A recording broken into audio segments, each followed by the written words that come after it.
Apa saja itu Pak menurut Anda yang kemudian akan Anda tuntut nanti? Inisiator perdamaian, guru honorer Supriyani dan orang tua murid, Aibda WH serta istri adalah Bupati Konawe Selatan, Sulawesi Tenggara, Sultra, Suruludin Dangga.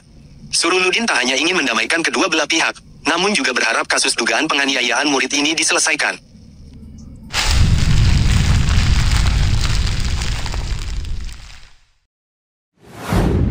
Halo, assalamualaikum, selamat datang di channel My Story.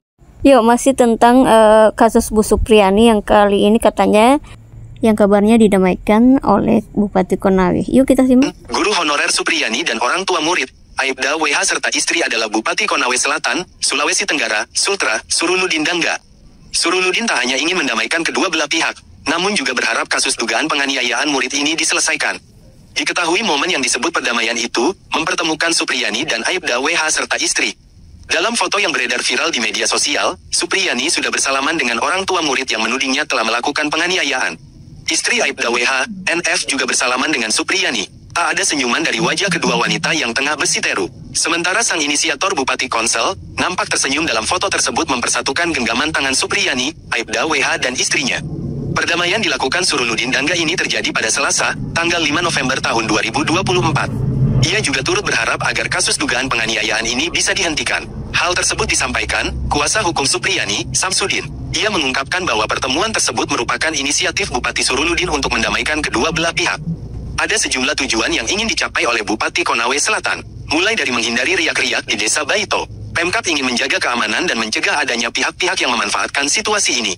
Intinya Pak Bupati menitik beratkan pada keamanan di Baito, apalagi ini menjelang Pilkada 2024 jangan sampai karena kejadian ini ada yang memanfaatkan untuk adu domba di sana, itu yang dihindari, kata Samsudin. Selain itu, Samsudin juga sempat mengungkapkan meskipun keduanya telah saling memaafkan, ia menegaskan bahwa proses hukum akan tetap berjalan di Pengadilan Negeri Andulo. Walaupun, Bupati Suruludin berharap agar kasus ini dapat dihentikan, Supriyani juga telah memberikan maaf kepada Aibda WH. Proses hukum tetap berjalan, tapi tadi Pak Bupati menyampaikan kepada Kejari dan berharap kasus ini dihentikan. Jadi itu tadi ya guys, Bupati Konawe ternyata ingin agar kasus Bu Supriyani ini dihentikan, makanya ada upaya perdamaian nih. Kita simak penjelasan dari kuasa hukum. Kejadian yang mungkin bisa kami gambarkan tadi ada upaya perdamaian ilegal kalau menurut kami ya. Perdamaian ilegal itu seperti apa tuh Pak?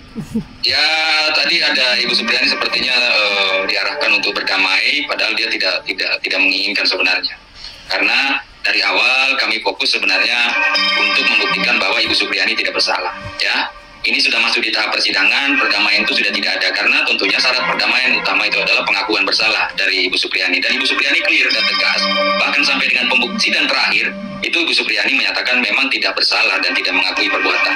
Sehingga tadi ada anggota kami yang sempat menandatangani juga, Ketua Cabang LBH Konsel, saya sudah berhentikan dengan per hari ini juga karena tentunya melakukan langkah-langkah di luar koordinasi dengan kami. Apa yang ditandatangani itu Pak Andri? Ya intinya sih secara sederhana bahwa di situ tertulis bahwa sepakat berdamai. Oke.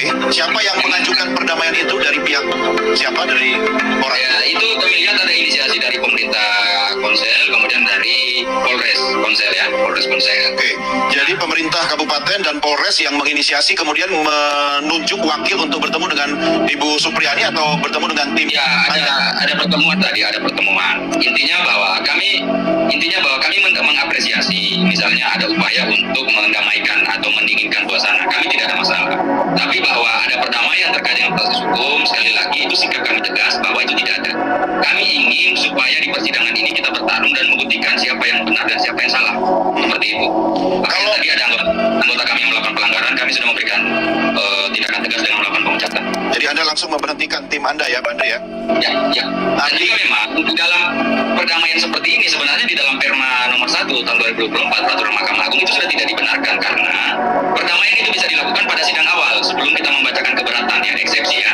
Dan syaratnya itu harus ada pengakuan bersalah dari Ibu Supriyani. Nah dari awal kan Ibu Supriyani sudah mengaku tidak bersalah dan kemudian juga sudah ada keberatan kami dan perkara ini sudah lanjut pada tahap pembuktian, bahkan sudah selesai pembuktian jaksa. Sekarang juga kami lakukan pembuktian seperti itu sehingga memang sudah tidak dibenarkan lagi dalam Perma Peraturan Mahkamah Agung tersebut. Ya, meski memang menurut Perma tidak dibenarkan lagi, tapi dari kemarin kita berbincang Anda sangat kekeh ya, yakin sekali bahwa memang klien Anda ini tidak bersalah sampai Anda memecat anggota tim kuasa hukum Anda sendiri. Artinya kalau ada upaya-upaya dari pihak pemerintah dan Polres untuk perdamaian, apakah Anda melihat bahwa apa yang Anda yakini itu memang benar begitu? Ya, dari awal saya sudah berkeyakinan bahwa kami menangani perkara ini hakul yakin 100%, termasuk dari pembuktian-pembuktian kita selama ini bahwa memang Ibu Supriyani tidak bersalah. Ya itu ya guys, kayaknya ya menurut saya sih itu udah terlambat banget ya untuk damai. Harusnya kan awal-awal sebelum viral. Kami melihat motifnya sebenarnya motif untuk menyelesaikan secara damai, untuk cuci tangan terhadap berbagai macam kesalahan yang sudah terjadi selama ini. Artinya dari sisi Guru Supriyani sendiri, apakah langkah perdamaian yang dilakukan sekarang ini terlambat dan Guru Supriyani merasa tersinggung kalau itu dilanjutkan begitu? Terlambat dan hanya untuk dilakukan untuk cuci tangan. Oke. Apakah akan ada upaya untuk menuntut balik kepada keluarga korban? Kami dari awal tegas bahwa perkara ini harus dilanjutkan sampai dengan pembuktian bahwa siapa yang benar dan siapa yang salah. Kemudian pada saat Ibu Supriyani tidak terbukti bersalah, kami ingin agar orang-orang yang berada melakukan kriminalisasi terhadap Ibu Supriyani itu harus bertanggung jawab, baik secara etik maupun pidana. Kami tegas seperti itu. Dengan cara apa Pak? Dengan mengajukan tuntutan balik atau? Ya, tuntutan kode etik kan sudah lagi proses berjalan. Termasuk pidana misalnya kami akan melaporkan membuat laporan palsu misalnya, termasuk tuntutan kerugian kami bisa lakukan itu. Oke, kalau kata Anda tadi ada pihak-pihak yang harus bertanggung jawab, sepertinya saya membaca ada mungkin tangan-tangan khusus atau kekuatan-kekuatan lain yang Anda masukkan itu apa? Apakah aparat kepolisian itu sendiri atau ada oknum lain, Pak? Ya, tangan-tangan yang telah bekerja membuat rekayasa perkara ini, sehingga perkara ini bisa sampai di persidangan, ya, sehingga Ibu Supriyani sampai bisa tersangka, sampai bisa ditahan. Gitu. Siapa saja itu Pak, menurut Anda yang kemudian akan Anda tuntut nanti? Ya tentunya kepolisian dan kejaksaan. Ya itu tadi ya, apa yang disampaikan oleh kuasa hukum Bu Supriyani. Kita lanjut lagi. Kali ini kuasa hukum Bu Supriyani menyatakan bahwa punya bukti rekaman permintaan uang damai 50 juta. Kira-kira siapa yang terlibat nih guys? Ini saya mengingat beberapa waktu lalu Anda mengatakan punya bukti rekaman adanya pemerasan atau permintaan uang 50 juta itu ya, yang kabarnya akan diserahkan untuk ke Kapolsek begitu ya. Apakah benar adanya rekaman itu dan bisa dijadikan alat bukti kah di pengadilan? Kami sudah perdengarkan kemarin di persidangan. Bagaimana respon hakim atau dalam suasana sidang itu, apa yang terjadi? Ya, kemarin kan kami menghadirkan saksi kepala desa ya, yang itu berbicara dengan kami terkait permintaan 50 juta itu kan. Nah, setelah viral ini, memang ada kejadian yang diceritakan oleh kepala desa kemarin bahwa awalnya kan setelah viral ini bahwa ada permintaan uang 50 juta, kemudian kepala desa itu datang dijemput oleh Kapolsek ya, Kapolsek Baito dan anggotanya. Dia dipaksa untuk membuat pernyataan yang tidak benar, bahwa dia disuruh membuat pernyataan, kemudian di situ dinyatakan bahwa uang 50 juta itu inisiatif dari kepala desa ya. Nah, kemudian setelah itu Pak Desa sempat pingsan kan, sampai dibawa di rumah sakit karena dia merasa tertekan. Nah, besoknya baru kemudian kepala desa itu membuat lagi pernyataan, yang mengklarifikasi dan memberikan pernyataan yang sebenar-benarnya bahwa 50 juta itu memang inisiatif dari Kanit yang merupakan katanya dari Kapolsek, seperti itu. Artinya nah, kemarin itu adalah fakta di persidangan ya? Ya, kami kemarin keterangan itu telah diberikan oleh kepala desa, dan untuk mendukung itu ada bukti juga rekaman, ada percakapannya antara Pak Kanit dengan kepala desa itu terkait uang 50 juta itu. Siapa yang merekam itu, Pak? Oh ya, ada anggota yang ini percakapan mereka sementara lagi ini baru direkam. Ya, apakah artinya bukti rekaman itu bisa digunakan di pengadilan kalau misalnya perekaman itu dilakukan tanpa sepengetahuan para pihak yang ada dalam? Ini untuk mendukung aja, untuk mendukung. Intinya keterangan kepala desa ada. Oke. Diberikan di bawah sumpah. Jadi dengan fakta di persidangan itu terbukti bahwa kepala desa dalam posisi terintimidasi oleh Kapolsek, begitu? Ya. Oke. Dengan kata lain, Anda ingin mengatakan bahwa otak atau dalam tanda petik dalang dari semua ini adalah dari Polsek? Ya. Kanit atau Kapolsek kira-kira? Kanit dan Kapolsek. Oke, baik.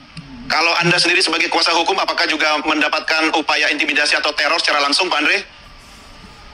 Kalau itu ya sudah pastilah, tapi kan tidak perlu kami sampaikan karena kami sebagai pengacara, apalagi pengacara LBH, saya pikir itu sudah bagian dari pekerjaan ini ya. Risiko tugas ya, risiko profesi ya. Ya, niatan kami apapun itu, kami membantu orang tidak mampu, membantu orang lemah untuk bagaimana mencari keadilan, itu aja.